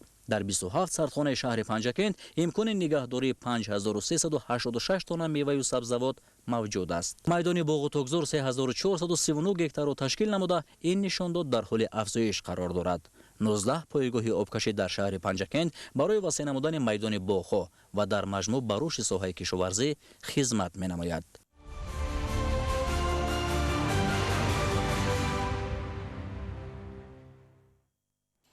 11 ایول президенти ҷумҳурии тоҷикистон пешвои миллат муҳтарам эмомалӣ раҳмон баъди ифтитоҳи як қатор иншоот дар маркази шаҳри панҷакен бо фаъолону роҳбарон мулоқот анҷом доданд.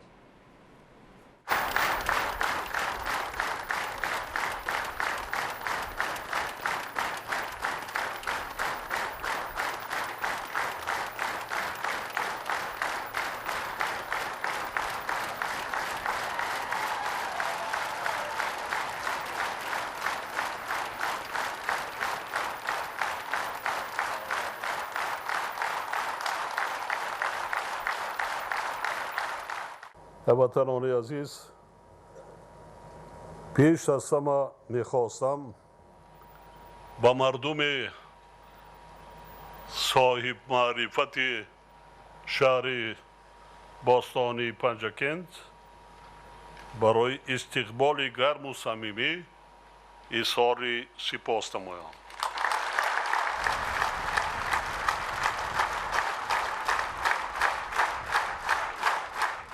ما در جریان سفر کاری امروز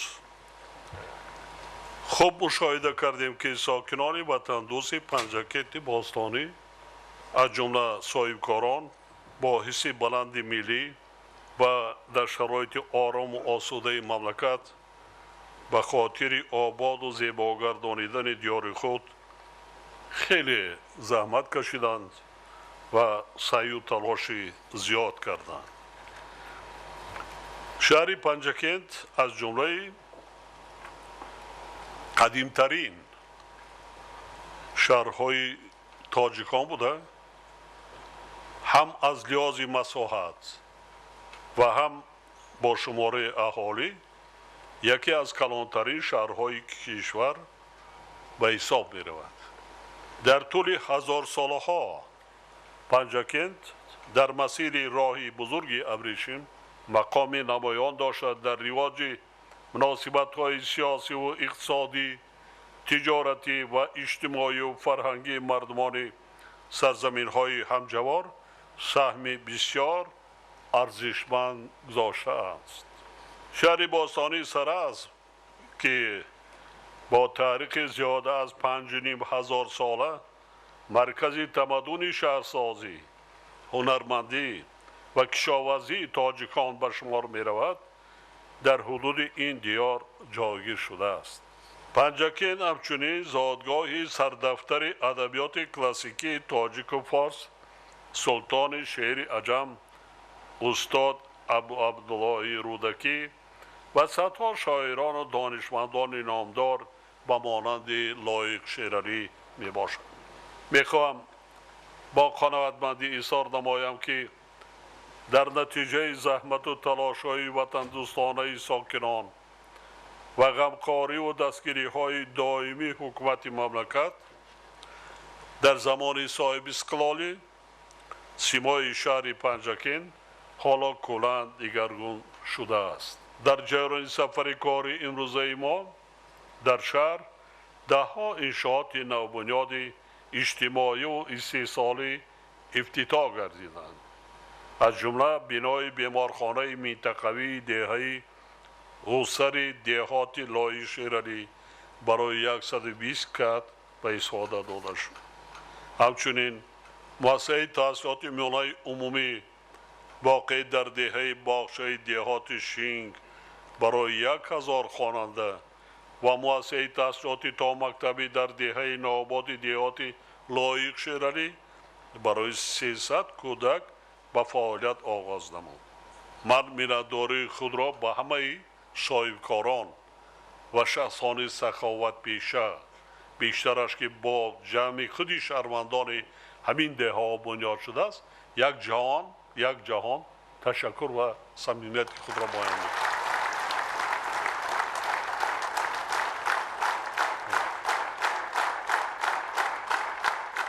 من صبح امروز ساعت 5:30 پرواز کردم. نایه عینی نبودیم ما. بالا یک دهه گذاشتیم باغستان. یک دهه دوردست کوهستان اینقدر زیبا، بناها، انشاءاتها حاضر زمان و خودی شهر پنجکند باستانی نیست تغییر یافته ایستاده است. ادامه دادن در کارهای آبادانی را сурат бахшида намонда кор. Яке аз далилҳои раднопазири қадима будани, бостони будани миллати тоҷик тамоми ёдгориҳои таърихии қуди ҳамин шаҳри Панҷакент аст.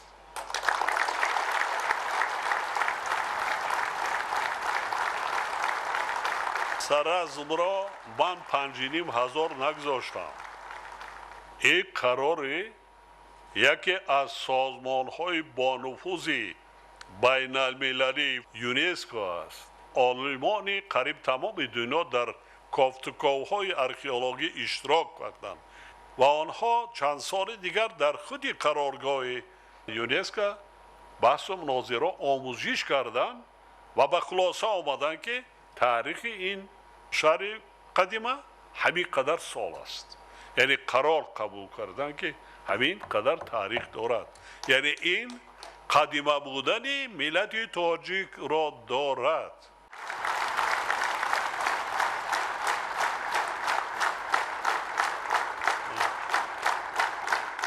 мо бояд ифтихор кунем. мо бояд ифтихор дошта бошем. мо бояд набираву абирагони бузургҳои гузаштагии ин сарзамин, умуман миллати тоҷик, ин сарзаминро ин диёрро боз ҳам обод кунем, бунёд кунем. иншоотҳои бунёд кунем ки ба санъати меъморӣ ҳам миллӣ ва ҳам ҳозиразамон бошад. ин аз мову шумо вобастагӣ дорад. ягон кас аз берун омада барои мои шумо шаҳр бунёд намекунад. худамон заҳмат мекашем, худамон месозем, худамон обод мекунем, худамон ба наслҳои оянда мерос мегузорем. ин вазифаи ҷонии мои шумо наслҳои имрӯза. дар доираи ин сафар корхонаҳои истеҳсоли масъулаи сохтмон ва появзод ба фаъолият оғоз карданд. инчунин якчанд биноҳои маъмурӣ, меҳмонхона, хатҳои оби нӯшокиву полезӣ ва гармхонаи замонавӣ мавриди баҳрабардорӣ қарор дода шуданд. 1 гектар гармхона бунёд карданд, 5 гектари дигарро дар навбат ман фикр мекунам ки то ҷашни 35-солагии соҳибкор бунёд мекунад. ин чӣ аст? ин ғамхорӣ дар ҳаққи мардуме ки ҷои кор надорад. ин истеҳсоли маҳсулоти ғизоӣ, сабзавот, барое ки ҳам барои таъмини аҳолӣ, ҳам барои басодирот, ҳам ҷои корӣ, ҳам сарчашмаи даромади бюҷети шаҳр. 23 нафар кор мекунад, аксарият бонуво. ман суҳбат кардам. калон соло ман пурсон шудам, бениҳоят хурсанд будам. гуфтанд ки ҷаноб ёлӣ моро бениҳоят нағз иқом мекунад, мо маоши нағз мегирем. 23 оила соҳиби нон, соҳиби зиндагӣ дар назди деҳаву маҳалли зисти худаш. технология пешрафта, бениҳоят сатҳи баланд. соҳибкорони ватанӣ ҳасан ҳатто фарзандои худашонам дар ҳамонҷо кор карда истоданд баробари мардум. ҳамин аст ватандорӣ. ҳамхе зара зара зара оҳиста оҳиста мешавад тоҷикистон обод. бояд гуфт ки дар иншооту корхонаҳои зикр гардида барои сокинони шаҳр садҳо ҷои кории нав фароҳам оварда шудааст. бо истифода аз фурсати муносиб ба кулли мардуми шарафманди шаҳри бостонии Панҷакент, соҳибкорони бо нангу номус ва шахсони саховатпеша барои заҳмати ватандӯстона дар бунёди иншооти истеҳсоливу иҷтимоӣ ва корҳои ободониву созандагӣ сипосу миннатдории самимии худро баён менамоянд.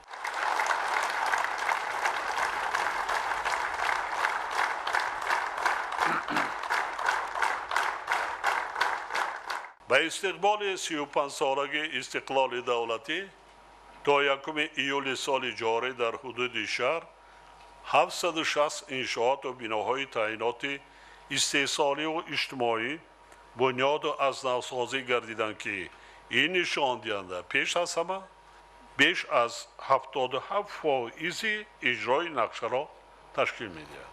این نشان دهنده در مقیاس ولایت سوق به حالت امروزه بیش از 90% را تشکیل می‌دهد و پیش بینی می‌گردد که نقشه کارهای سازندگی و آبادانی تا آخر سال یعنی پیش از مهلت اجرا می‌شود.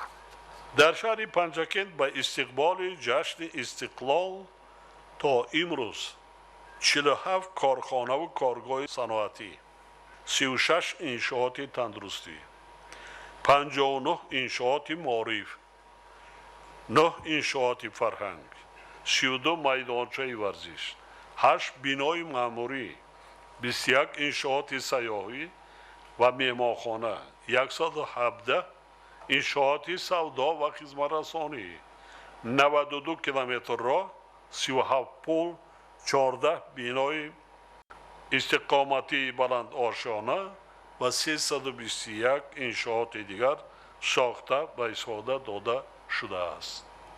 طی سالهای صاحب استقلالی از جانب حکومت مملکت برای تأمین نمودن رشد ساحه‌های مختلف شهر پنجکند، برطرف سازی مشکلات اجتماعی اهالی و بلند برداشتن سطح و صفت زندگی مردم بیش از 9.3 میلیارد سامانی روانه گردیده است. تنها از حساب بودجه دولتی برای ترقیات شهر 2.6 میلیارد سامانی جدا کرده شده است. شماره اهالی شهر پنجکند سال 1991 162,000 نفر بود و حالا به 335,000 نفر رسیده است، یعنی 2 برابر افزوده است. در این دوره در حدود شهر 26 لایحه سرمایه‌گذاری دولتی با مبلغ بیش از 1.4 میلیارد سامانی عملی گردیده. حالا تطبیق باز 6 لایحه با مبلغ عمومی زیاده از 100 میلیون سامانی ادامه دارد. لایحه‌های ذکر شده برای ساختمان و مجهزگردانی مکتب‌ها، رشد ساحه‌های انرژتیک و کشاورزی، تامین نمودن استواری ضد آفت‌های طبیعی و تحکیم اینفراستراکچور راه و نقلات روانه گردیدند. باید گفت که در دوران صاحب استقلالی مبلغ‌گذاری به سرمایه اساسی در شهر پنجکند از حساب همه سرچشمه‌ها 3.7 میلیارد سامانی را تشکیل داده، تنها در سال 2024 به 223 میلیون سامانی رسیده است که این نشان دهنده نسبت به سال 2000 75 برابر زیاد می باشد. در این دوره در حدود شهر بیش از 80 کارخانه و کارگاه صنعتی، 70 انشاءات تندرستی، 81 انشاءات معارف، این در دوام زمان استقلالیت، 53 انشاءات ورزش، 14 انشاءات فرهنگ و فراغت، 197 انشاءات سودا و خدمت‌رسانی، 212 کیلومتر راه، 70 پل، 104 بینای استقامتی با مساحت بیش از 570,000 متر مربع بنیاد گردیده به استفاده داده شده است. با وجود این با بانک ملی، امانت بانک، صنعت صادرات بانک، بانک‌های تجارتی و دیگر تشکیلات‌های قرضی ضرور است که جهت باز هم بهتر نمودن خدمت‌رسانی‌های بانکی و هرچی بیشتر پیشنهاد نمودن قرض برای ساحه‌های استحصالی و صاحبکاری چاره‌های علاوه‌ای اندیشه. همین مبلغ قرض خرد دادن هم یعنی فعالناکی مردم با اقتصادیات می شود. این هم یک طرز با جای کار تامین کردن. اونایی که تجارت میکنن، صاحب کاری میکنن، از همین حساب زندگی خودشان پیش میبرند. حاضرین گرامی، سالهای آخر ساحه صنعت در شهر پنجکند منتظم رشد یافته، در این سمت نشان دهنده‌های نظررس به دست آمده‌اند. میخواهم مخصوص خاطر رسان نمایم که در زمان صاحب استقلالی شهر پنجکند یکی از اولین ها شده از شهر اگراری به صنعتی و اگراری تبدیل یافت. حجم استحصال محصولات صنعتی از 7.4 میلیون سامانی سال 2000 به 6 میلیارد و 300 میلیون سامانی در سال 2024 رسیده است که صدها برابر زیاد می باشد. در 5 ماه سال جاری ҳаҷми истеҳсоли маҳсулоти соҳа ба 2,7 миллиард сомонӣ баробар шуда, нисбат ба ҳамин давраи соли гузашта 15,5% зиёд гардидааст. вале дар назар бояд дошт ки афзоиши истеҳсоли маҳсулоти саноатӣ асосан аз чизҳоби корхонаи муштараки Зарафшон ба вуҷуд омадааст. дар сохтори маҷмӯи маҳсулоти саноатии шаҳр ҳиссаи корхонаи мазкур 95%-ро ташкил медиҳад. аввалин бор дар ҷумҳурии Тоҷикистон бо истифода аз технологияи муосир навтарини дунё мо истеҳсоли мисро нагзоштам 5 сол зиёд мисе ки ҷудо мешавад баровардиянӣ намудам ки корхонаи худи то маҳсулоти тайёра бояд бунёд кард. ҳоло то 5-7 ҳазор тонн дар як сол истеҳсоли мис ва мо супориш додем ки то 20 ҳазор тонн дар солҳои наздик истеҳсоли мисро аввалин маротиба дар давлати соҳибиқтидори Тоҷикистон истеҳсоли мис ба роҳ монда шуд.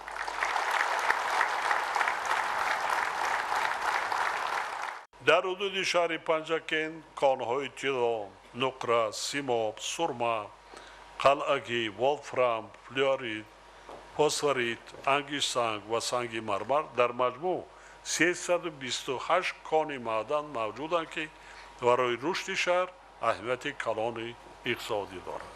ҳоло дар шаҳр 52 корхонаи саноатӣ фаъолият дорад ки нисбат ба соли гузашта 7 корхона зиёд мебошад. калонтарин корхонаҳои шаҳри Панҷакен ки маҳз дар даврони соҳибистиқлолии кишвар таъсис ёфтанд ба монанди корхонаи муштараки Зарафшон, корхонаи мармари Саразм, Парандис, Бротек Тоҷикистон, Дарё 2015, Маҳсул, Диён ангишти Тоҷикистон, Сиёвуш ва Шероз аз ҷумлаи онҳо мебошанд. корхонаҳои зикршуда ба истеҳсоли металлҳои қиматбаҳо ва ранга, масъулии сохтмон, ангиш, хӯрокворӣ, либоси мактабӣ ва дигар намудҳои маҳсулоти саноатӣ машҳур аст. танҳо дар сохтори корхонаи муштараки Зарафшон 6 корхонаву коргоҳҳои истеҳсолӣ бо 2900 нафар корманд фаъолият доранд. соли 2023 дар корхонаи мазкур бо истифода аз технологияи пешрафтатарин аввалин бор дар кишвар истеҳсоли миси металлӣ баромонда шуд ки маҳсулоти ниҳоии аълосифати он ба хориҷи кишвар содирот шуда истодааст. дар 5 соли охир ба сокинони шаҳри Панҷакен 385 иҷозатнома барои тилошӯӣ дода шудааст ки фаъолияти онҳо ҳам ба зиёдшавии ҳаҷми истеҳсоли маҳсулоти саноатӣ ҳам ба зиёд гардидани даромаднокии аҳолӣ мушоҳида карда истодааст, лекин ин кор ғайри қаноатбахш. миллионҳо сол ҳамин бурда истодааст об дар ноҳияи айнӣ зиёда аз 2000 онҳо патент гирифтан баймин. дар ноҳияи мачҳои кӯҳӣ ҳам зиёда аз 2000. дар як шаҳри калон ки зиёда аз 300 000 аҳолӣ дорем, инқадар ҷоҳои қулла барои шустани тилло аст гирифтан. ина истифода барем. иҷозат додем мардум қатъи кор кунед, гирен, мехоҳӣ буспор, фурӯш, давлат ба мехарад, нархи ҷаҳони қатъӣ намехоҳӣ, тай сартамом. ин ҳамин ҷои корӣ аст, маҷбурӣ нест. на прокурор мепурсад, на милиса мепурсад, на ягон касе дигар. бигир зиндаги табин. болои ин ман соли дуюм аст фармон бароварда супориш додам, ҳозир то 1 тонн тилло сикаҳо бароварда ба мардум фурӯхта истоданд. мардум харад, маблағ дорад, харад тиллои ҳамин худи Тоҷикистон. аз ягон ҷо намеёрем. мо 10 тонна истеҳсол карда истодем, 4-5 баробар аз замони шӯравӣ зиёдтар. барои чӣ мардум надошта бошад?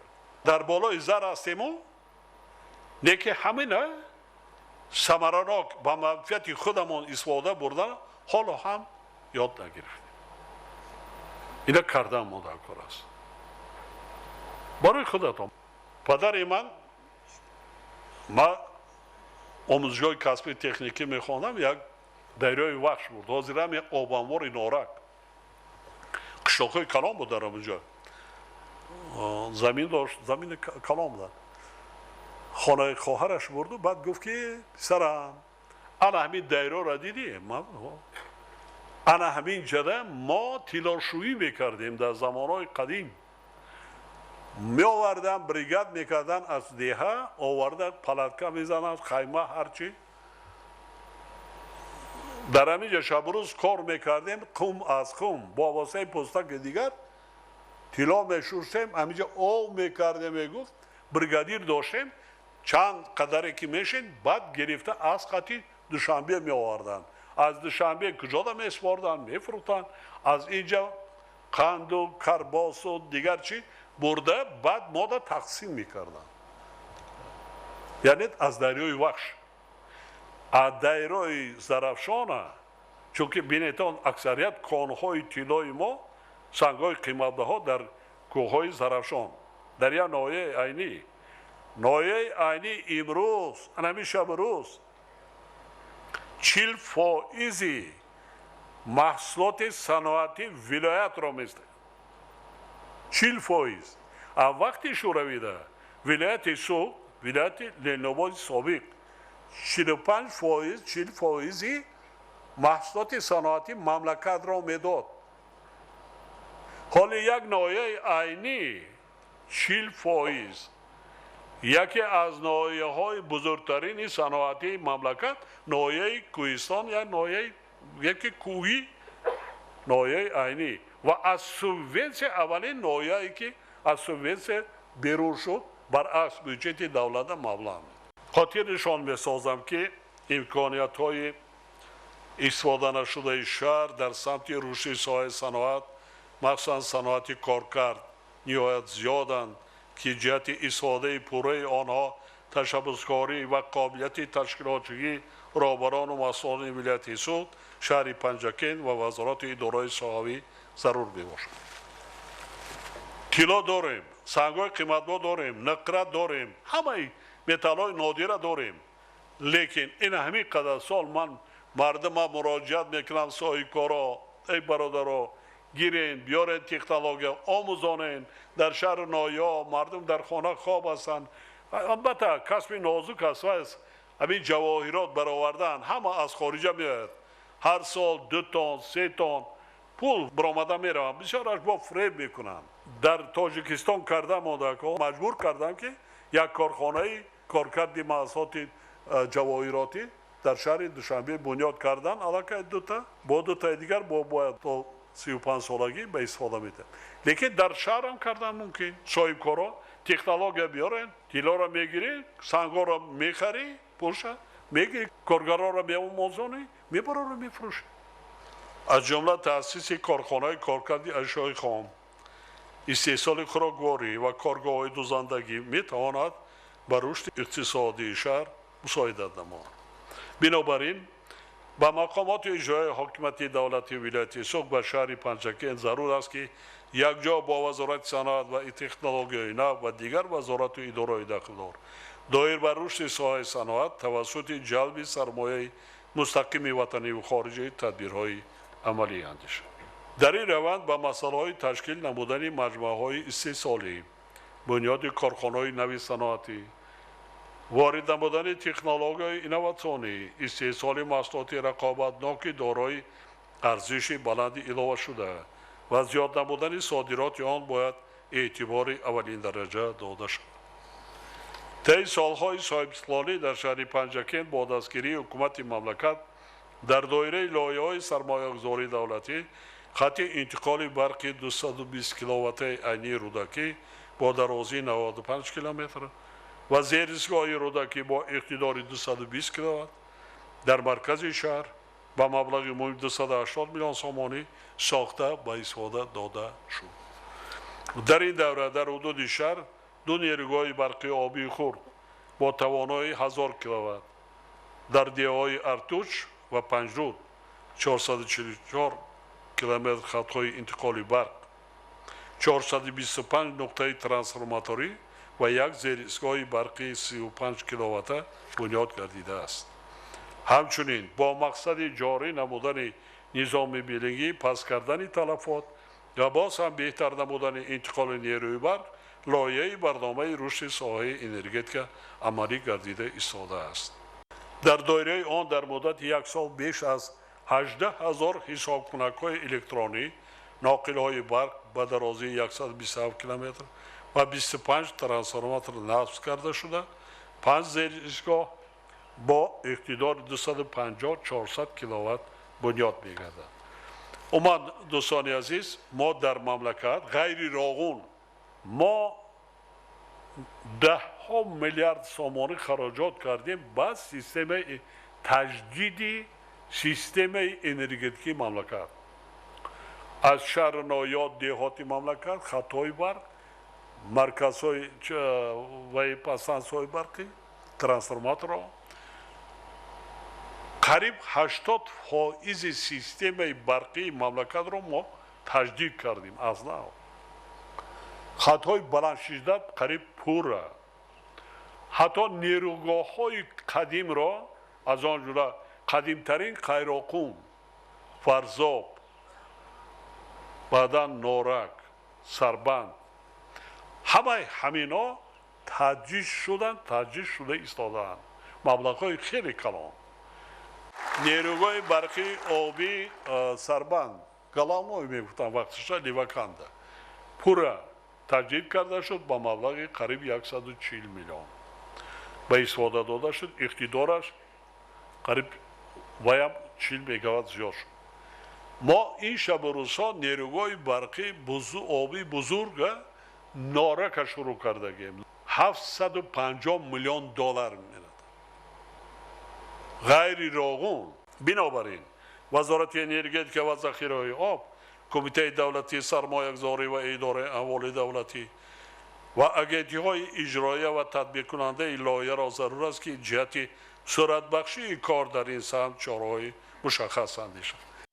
خاطر نشان می‌نمایم که با شرافت بنیاد انشاءات انرژتیکی و نقلیاتی، خصوصا تجدید و ازدنسازی شاهراه عینی پنجکن با مسافه 113 کیلومتر با مبلغ بیش از 770 میلیون سومانی، دو مشکلی اساسی ساکنان شهر پنجکن، نارسایی نیروی برق و مشکلات رفت و آمد با پایتخت مملکت و دیگر شهر نایای کشور برطرف گردید.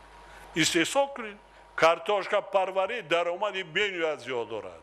کارتوشکا و پیاز را در 366 روز سال هر روز کمش 2 مرتبه هر یک عائله استعمال میکند. طلبات هم در ما هم در دیگر کشورها است. در سرگاه آب و سیب زمین است، آبیاری کنید، درآمد گیرید، زندگیتان از بشه. نایه کوهستان مچو قشلاق آخرین رفتیم، حولینا در آمدن. زمین زمان همه کارتوشک است، در نزد حولگیشان کارتوشک.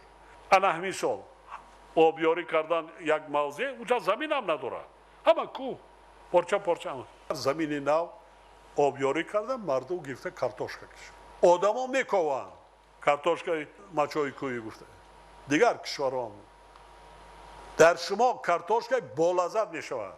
سوی کاروقتی بچه ها گیریم، زمین های للمی شانتین 100 گکتر، 200 گکتر، 500 گکتر، 1000 گکتر تل تیپاره هموار کنید، برارید آبا، کشمش کنید، انگوری صادراتی کنید. پنجکن مکان کشمش است، انگور بهترین بشود. چی میوه باشه؟ بس صادرات کنید، برارید، فروشید، درآمد گیرید، زندگی را خوب کنید. ولایت مختار کوهستان بدخشان علاقه به خارج محصولات کشاورزی صادرات کرده ایستاده است.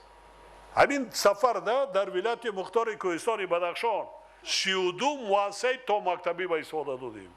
مؤسسه‌های تعلیمی، کارخانه‌های استحصالی، کارخانه‌های خرد محصولاتشان را برآورده ایستاده.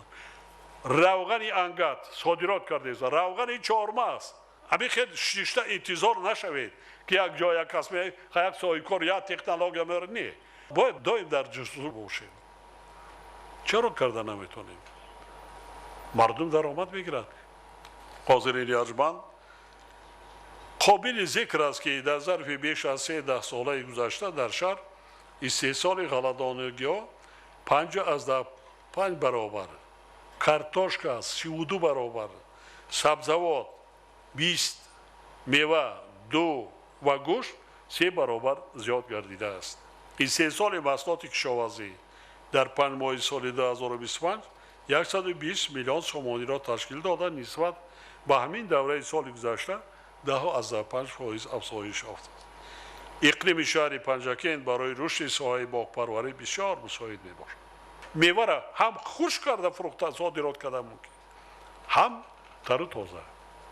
بازار داریم. برای چی بیشتر خودتون نمیبریم فروشید، درآمد گیریم بیشتر. هر یک صاحب کاری که قدم تکنولوژیا و کجا در یک کارخانه نکند، اول پیش از این بازارش میآورد، طلبات میبیند، کجا میفروشد، بعد قدم میماند، بعد بنیاد میکند، سرمایه گذاری میکند.